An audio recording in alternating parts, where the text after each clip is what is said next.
What we've just witnessed is not just crypto, but the world's biggest ever hack. $1.5 billion was stolen by North Korea from Bybit. Now, many people are asking the question, what does this really mean? Well, in today's video, I want to actually uncover the truth. What will this likely mean for Ethereum and therefore altcoins, aka alt season? As we all know, Ethereum right now is the known North Star for alt season. Once it starts pumping, usually alts aren't too far behind. So, of course, today's video is pretty important, especially because most of us are on the fence already about whether alt season or even the bull run is still going to happen. So let's talk about that. But before we do, guys, don't forget, if you find yourself enjoying this video, learning something new, or want to support all I do, hit that like button, make sure you're subscribed.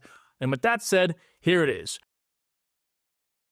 What your guru has stated based on Zach XBT reports, we have confirmed it is Lazarus Group, aka the nation state hacking group from North Korea. These guys, again, stole around $1.5 billion worth of Ethereum from Bybit. Now, I'm going to save you the hassle of going through the details and the reasons why it happened. Essentially, it was a multi-sig, there was 4 signers required, and they individually, not necessarily hacked, but they tricked the individual signers into signing a transaction that was the $1.5 billion. The good news is Ben, which is the founder and CEO of Bybit, has stated over the last 12 hours they've had the most transactions ever. I run on the bank, right? That pretty much was the reason FTX collapsed, except this time they actually had enough to honor withdrawals. They've stayed completely solvent, and that's partly due, as you'll soon see here, to the fact that they had a few loans actually taken out to allow them to honor the withdrawals coming through. But my question here, and many of your questions are,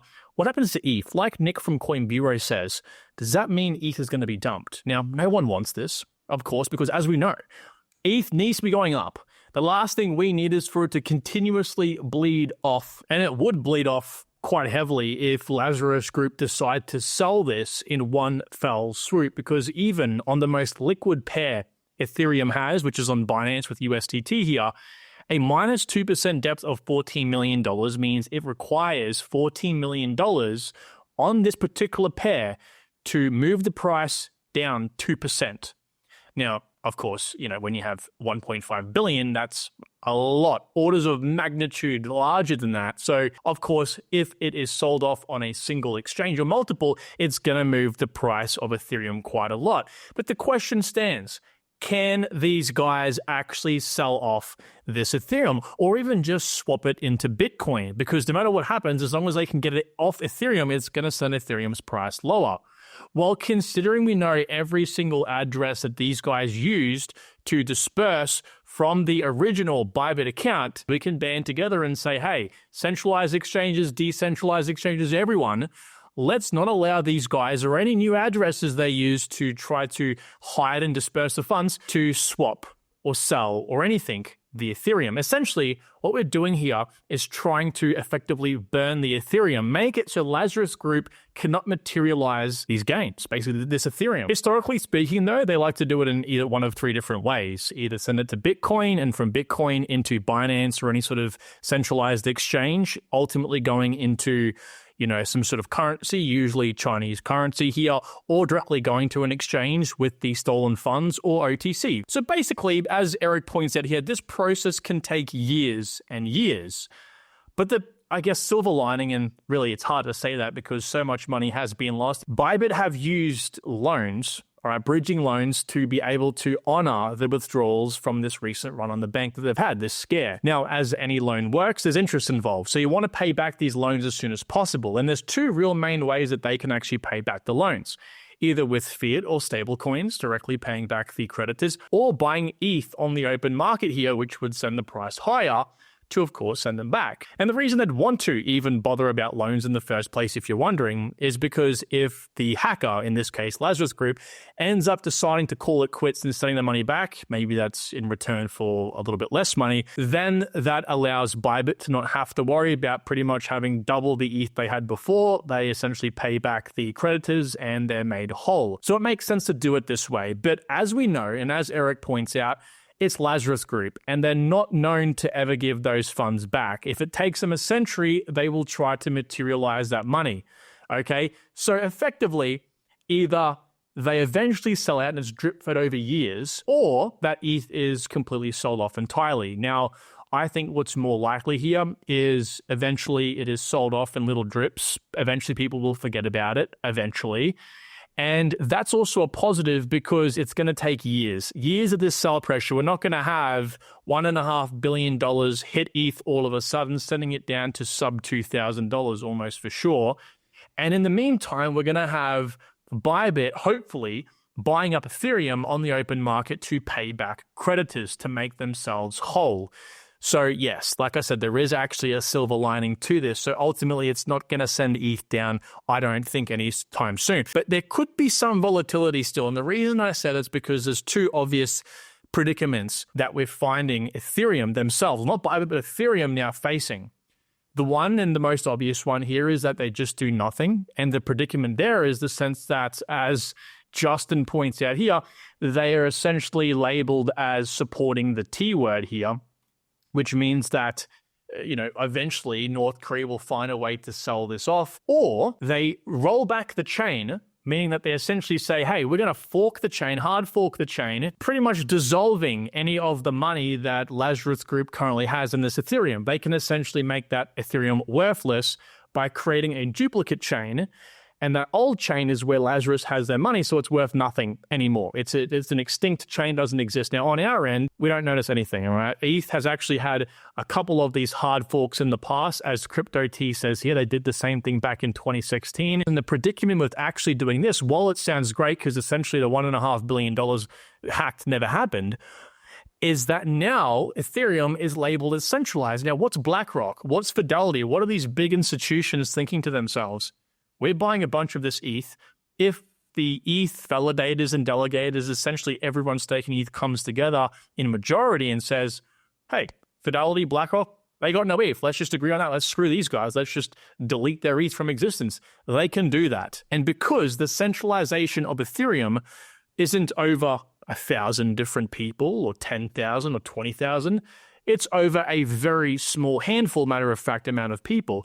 This could be dangerous if they decide to make a new chain. So if you're asking me, I don't want to get political here, but I think the best thing that they can do is find a way to prevent these wallets, and obviously that couldn't be via Ethereum, otherwise that would be even worse. It'd be very centralized.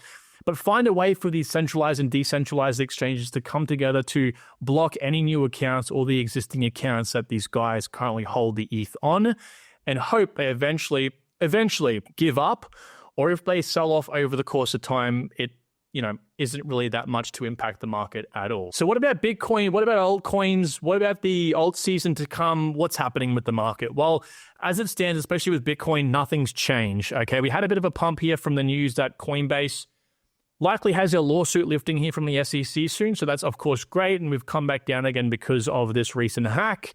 But for the most part, we're still at $96,500, guys. So we didn't have a massive wick out or massive flush down. This is a sign of strength in amidst all of the bearishness. You're probably pissed off, and I'm going to hear it down below, I guarantee you right now. Everyone wants the market to move. We have all the bullish catalysts still building, guys. We are at all-time highs. Literally, we are just off all-time highs. I mean, things haven't changed from where they were a few days ago. What about altcoins, though? Our beloved altcoins that have taken a massive beating. Well, this is the crypto market cap excluding Bitcoin and Ethereum. And we are actually pretty much close to the highs. The highs of about 1.2 trillion. We're at about 900 billion. So when I say close, it's a few $100 billion difference. But that money, I believe, is on standby, okay? It's not money dissolved from the market entirely. Now, this very much reminds me of this particular point in time right here. Okay, so you can see back in the 2017-2018 cycle, we had this mid-cycle push, this sort of weird turbulent time here.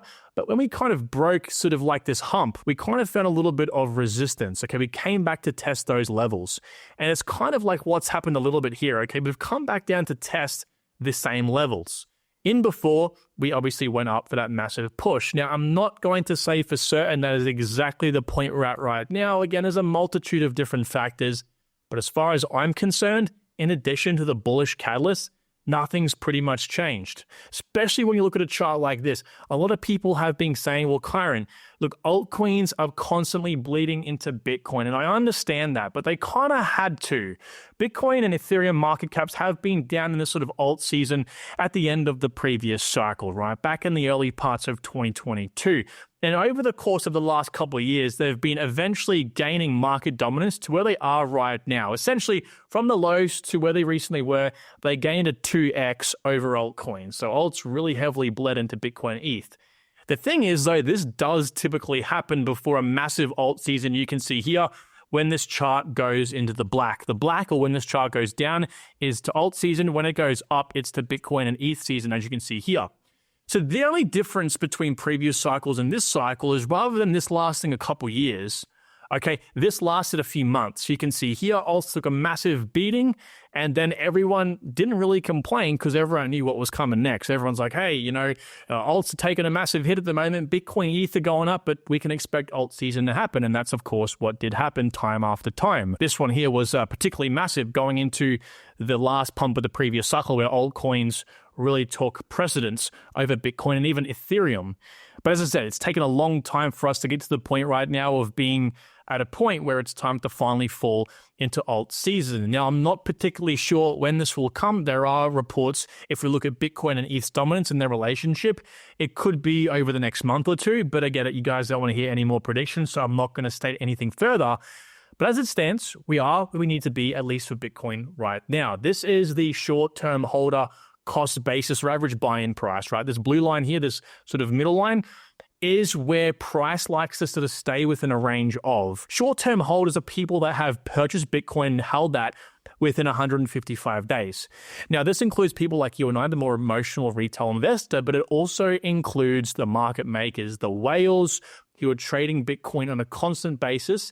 And when you find that sort of price here goes well above the blue line in terms of even the short-term holders are in a bit of profit at the moment, of course, the price likes to come back down to the blue line and use that for support.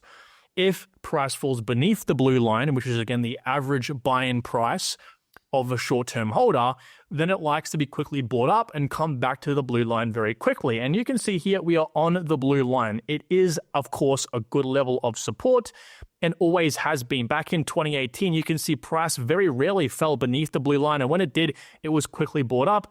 Conversely, when it went above the red line here, a lot of these short-term holders were in profits. The market makers were likely taking some money for themselves, and therefore a quick correction ensued. Even the same in the previous cycle, you can see here, this blue line, of course, being a great level of support, but as a matter of fact, we had the overstimulation here in the first part of that cycle, so price went above the red line quite frequently here. Again, it was a freak cycle, but you can go back as far as even the 2013, 2014 cycle, and the same thing even back then. So yes, as it stands right now, short-term holders are still in profit. These guys are happy, and no, I do not think it is a time to completely panic. I think the market has held up just fine, including altcoins for that matter, considering the potential catastrophic effect this could have had Bybit been insolvent and not taking out loans and things, snowballed into, of course, an FTX disaster again. This was, after all, the biggest hack that we had seen in the world ever. So, guys, hang tight. I've got a feeling Lazarus Group might find it hard to send this Ethereum out to materialize these gains, which means we could see some positive price pumps here for ETH as Bybit begins to buy up and pay back creditors. But of course, depending on what ETH decides to do in the short term, there could be some volatility with them maybe wanting to hard fork the chain to delete the funds. I want to know your thoughts down below. What do you think is happening? And let's discuss. I'll talk to you all tomorrow. Take care. Bye-bye.